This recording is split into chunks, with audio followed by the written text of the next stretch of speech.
গতকালকে যখন মোদির সাথে ভারতের বিমান বাহিনীর প্রধানের একটা বিশেষ বৈঠক হয়েছে, তখন থেকে উত্তেজনাটা আরেকটু বৃদ্ধি পেয়েছে যে কিছু একটা ঘটতে যাচ্ছে। আর আমি যখন নিউজটি করছি, সম্ভবত আপনার দেশের সময় অনুযায়ী মাত্র শেষ হয়েছে, অথবা শেষ হওয়ার পথে।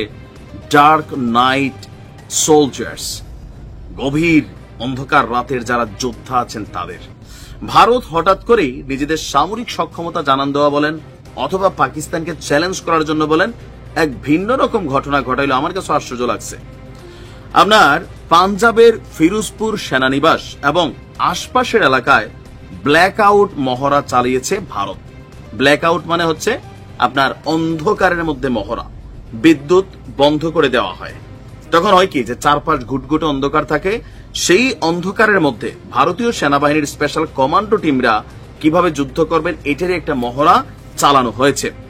আপনার সংবাদ মাধ্যম এনডিটিভি বলছে যে সময় রাত 9টা থেকে সকাল 9:30, মানে বাংলাদেশ সময় সকাল 12:30 পর্যন্ত বিদ্যুৎ সংযোগ বিচ্ছিন্ন করে এই স্পেশাল কমান্ডো মহড়া চালানো হবে। মহড়া যেন সফলভাবে করা যায় সেজন্য ফিরোজপুর সেনানিবাসের প্রধান নির্বাহী কর্মকর্তা, সেখানকার উপকমিশনার, স্টেশন হেডকোয়ার্টারের সহায়তা এবং সহযোগিতা চেয়েছেন। মহড়ার সময় বিদ্যুৎ সংযোগ বিচ্ছিন্ন করে দিতে পাঞ্জাব স্টেট পাওয়ার কর্পোরেশনের কাছে অনুরোধ জানিয়েছেন এই কর্মকর্তা। এছাড়া এ সময়ে সবার নিরাপত্তা নিশ্চিতে পর্যাপ্ত ব্যবস্থা গ্রহণেও চিঠি ইস্যু করছে সেনানিবাসের বোর্ড কর্মকর্তা। মহড়ার উদ্দেশ্য কি? মহড়ার উদ্দেশ্য হচ্ছে চলমান যুদ্ধে হুমকির সময় ব্ল্যাক আউট প্রস্তুতি বাস্তবায়ন করা এবং কার্যকারিতা নিশ্চিত করা।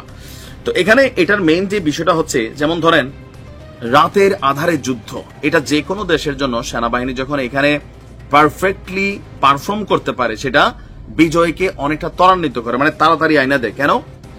শত্রুরা রাতের আধারে, এটা একটা নতুন এরিয়া, কোনো কারণে পাকিস্তান যদি এখানে ঢুকে, সো এটা তাদের জন্য নতুন এরিয়া। যদিও তাদের কাছে তো গোয়েন্দা তথ্য থাকবে, এলাকার মানচিত্র সবকিছু থাকবে, তারপরেও রাতের আধারে ভারতীয় আর্মি কমান্ডো অফিসাররা তারা যেন যুদ্ধটা চালায় যেতে পারে, সেই কারণেই তারা এই ধরনের পরিস্থিতি সামনে আনছে। এছাড়া ভারতের গণমাধ্যমগুলো বলছে যে খুবই গুরুত্বপূর্ণ একটা বৈঠক, প্রায় 2 ঘন্টার কাছাকাছি ভারতের বিমান বাহিনীর প্রধানের সাথেও গতকালকে মোদী বৈঠক করেছে।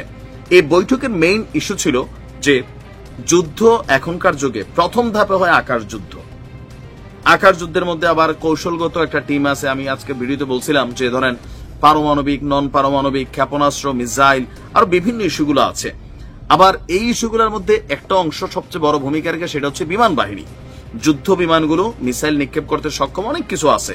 তো এই বিমান বাহিনীর প্রধানের সাথে যখন মোদীর এই বৈঠক চলছে, পাকিস্তানও তাদের নিরাপত্তা কিন্তু জোরদার করছে সীমান্তে। আপনারা দেখছেন গতকাল থেকে হঠাৎ করেই আজাদ কাশ্মীরে আপনার বিশেষ কিছু ব্যবস্থা নিয়েছে পাকিস্তান সেনাবাহিনী।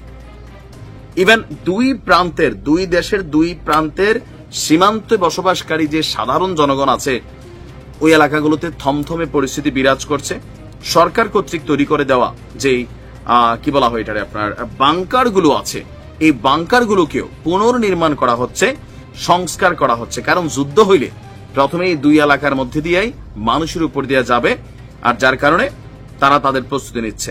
এখন পরিস্থিতি যে অবস্থায় আছে, যুদ্ধ হবে না কি হবে না, এর মাঝখানে এই ঘটনায় ভারতের নিজেরই হাত আছে, এমন কিন্তু ভারতের গণমাধ্যম বলছে, ভারতের সাংবাদিকরা বলছে, আমেরিকা সহ বিভিন্ন দেশ এখানে নানানভাবে কৌশলগত ভূমিকা রাখা শুরু করছে।